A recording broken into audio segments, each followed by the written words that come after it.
अस्सलाम वालेकुम। Urdu tips by Adeel. दीवार साफ़ करने का तरीका, घरेलू तरीका। उर्दू टिप्स बाय अदील को सब्सक्राइब कीजिएगा। अगर आपकी भी छत और दीवारों का पेंट ऐसे ख़राब हो जाता है कि इसमें बुलबुले पड़ जाते हैं, तो इसको घर में ठीक करने का तरीका जान लें और हज़ारों पैसे बच सकेंगे आप। उर्दू टिप्स बाय अदील को सब्सक्राइब करें। अक्सर देखा गया है कि घर की दीवारों के पेंट में बुलबुले बन जाते हैं, जबकि कुछ दिन बाद पेंट फिपड़ी बनकर जड़ने लगता है, जिससे दीवार ख़राब हो जाती है और बदनुमा लगने लगती है। ऐसा सिर्फ दीवारों के साथ नहीं, बल्कि कमरों की छत अक्सर ऐसे ही मुतासर दिखाई देती हैं।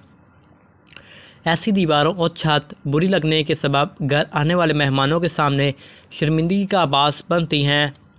लेकिन क्या आप जानते हैं कि इसका कोई हल नहीं मिलता और पेंट दोबारा कराना पड़ता है, जिसकी वजह से कुछ लोग इसके भारी भरकम खर्चे की वजह से इनको ऐसे ही छोड़ देते हैं। लेकिन आज हम इनको हल बताएंगे, दो ऐसे तरीके बताएंगे जिनसे आप इस किस्म की दीवार को ख़ुद घर में ही ठीक कर सकते हैं।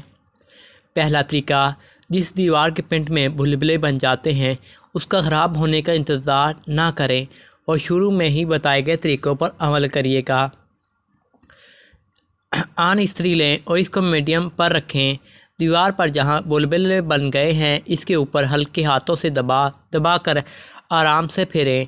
इसके बाद दीवार पर हाथ फेरें ताकि पेंट फिक्स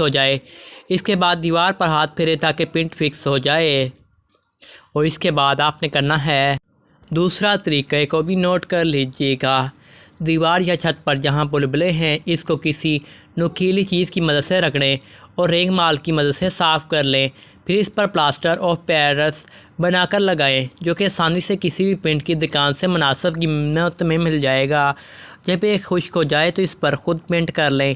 इससे ज़्यादा ख़र्चा नहीं होगा और दीवार और छत भी ठीक हो जाएगी। ऐसा